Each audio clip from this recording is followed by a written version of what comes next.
अरे आपल्याला सेशन कोर्टात जायचं आहे, ते झालं. सर, आज जामीन अर्जावरती सुनावणी झालेली आहे. काय न्यायाधीशांनी या ठिकाणी दिलेलं आहे आणि एकंदरीतच तुम्ही काय मागणी केली होती काय? आज जो निकाल झाला, आज न्यायमूर्तींनी सांगितलं की तपशीलवार जो आदेश आहे तो मी नंतर वेबसाईटवरती अपलोड करतो, पण तत्वतः ह्या तिघांचे पण जामीन मी मंजूर करत आहे. त्यामुळे आदेश यायला कदाचित 1-2 दिवस जातील, कारण न्यायमूर्ती पण व्यस्त आहेत. ही वस्तुस्थिती आहे. दुसरी गोष्ट, मागण्या 3 होत्या. एक, या केसमधले आरोपी अमोल काळे आणि शरद कळसकर या दोघांच्याही अटका साधारण 2018-19 मधल्या, म्हणजे 7 वर्ष झाली तरी केस संपलेली नाही आणि जामीन मिळत. तर सत्र न्यायालयाने जामीन फेटाळल्यानंतर यावर्षी आम्ही ते उच्च न्यायालयात ते दाखल केलेले, जे आज झालेले आहेत.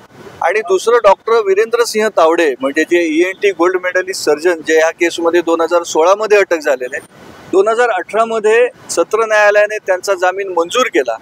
उच्च न्यायालयासमोर सरकारी पक्ष गेला, ते म्हणाले हा रद्द करा, पण उच्च न्यायालयाने ते काही ऐकलं नव्हतं की ह्याच्यात काय रद्द करण्यासारखं नाही. मग सरकार परत खाली आलं की आम्ही इथे ट्राय करतो, आणि सत्र न्यायालयाने स्वतःच दिलेला जामीन परत फेटाळला आणि त्यांना 16 जुलै 2024ला परत आज जायला लागलेला. आता वर्ष होऊन गेलं. तर आम्ही युक्तिवाद असा केलेला की हा अन्याय आहे. म्हणजे एकदा सत्र न्यायालयाने निकाल दिला आणि या केसमध्ये इतक्या विसंगती आणि परस्पर विरोधी गोष्टी आहेत की ज्या खालच्या न्यायालयाने एकदा कन्सिडर केल्यावरती परत स्वतःच आपलं म्हणणं बदलू नाही शकत. म्हणजे निकाल एक आणि स्पेसिफिक असला पाहिजे. आणि या केसमध्ये एकूण पोलिसांचं जी चार्जशीट बघितली तर 3 वेगवेगळी मॉडेल्स आहेत. पहिलं मॉडेल ते म्हणतात हे 2 आरोपी समीर गायकवाड आणखीन एक, मग दुसरं म्हणतात सारंग अकोलकर आणखीन एक, आणि मग म्हणतात सागर लाखे, त्यांचा जो स्टार विटनेस आहे तो सांगतो ते अजूनच तिसरे आहेत. म्हणजे नक्की कोण हे त्यांनाच कन्फ्युजन आहे. ही परिस्थिती आम्ही न्यायालयासमोर सगळी दाखवली आणि त्याच्यातून हा जामीन मंजूर झालेला आहे. अर्थात मी आज सगळ्या तुमच्यासोबत असलो तर याच्यात एक मोठी वकिलांची टीम लढत होती, कारण हे भगव्या दहशतवादाचं कुठेतरी नॅरेटिव्ह बनवायचा प्रयत्न होता. सिनियर वकील नितीन प्रधान, शुभदा खोत, पुष्पा गनेडीवाला, सिद्धविद्या, मी असे अनेक वकील ह्याच्यात होतो. एक मोठी टीम यांनी काम केलेलं आहे, ही गोष्ट नक्की.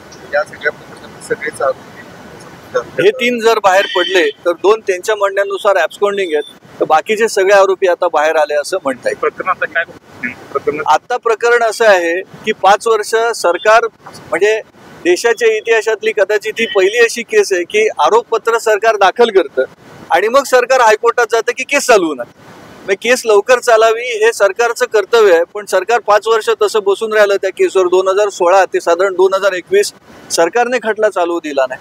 त्याच्यानंतर 2023 पासून खटला सुरू झाला. आता साधारण 35-40 साक्षीदार झालेले आहेत आणि त्या साक्षीदारांची कथनं मला वाटतं हल्ली तुम्ही कोण सेशन कोर्टात काय सुरू आहे हे ऐकायला येत नाही, पण आवर्जून या.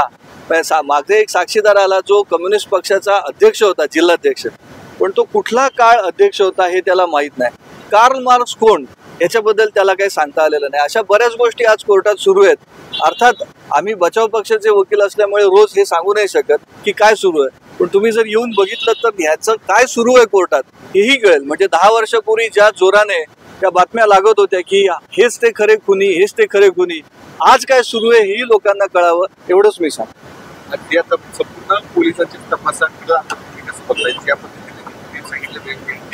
खरं पोलिसांनी हे मान्य करायला पाहिजे कुठेतरी की उच्च न्यायालयाची मॉनिटरिंगची याचिका सुरू होती, त्याच्यामुळे दबाव येऊन त्यांनी असंच काहीतरी तपास करायचा, केल्याचं दाखवायचं, असं झालंय का हा खरा प्रश्न आहे.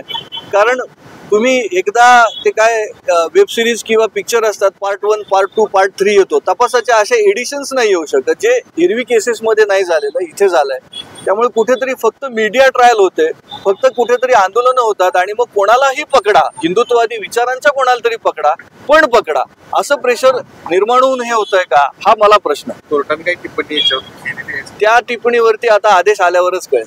पण ऍट द सेम टाइम मी हे सांगतो की ज्या 6 जणांचे बेल आधी मंजूर झाले, जस्टिस किलोरांची ऑर्डर आहे, त्यांनी स्पष्ट सांगितलं की हा जो यांचा स्टार विटनेस आहे हा कितपत विश्वासार्ह आहे ह्याचा मला आत्ताच प्रश्न आहे. म्हणजे त्याच्या विश्वासार्हतेवरती उच्च न्यायालयाने आधीच प्रश्न निर्माण केलेले आहेत ही वस्तुस्थिती.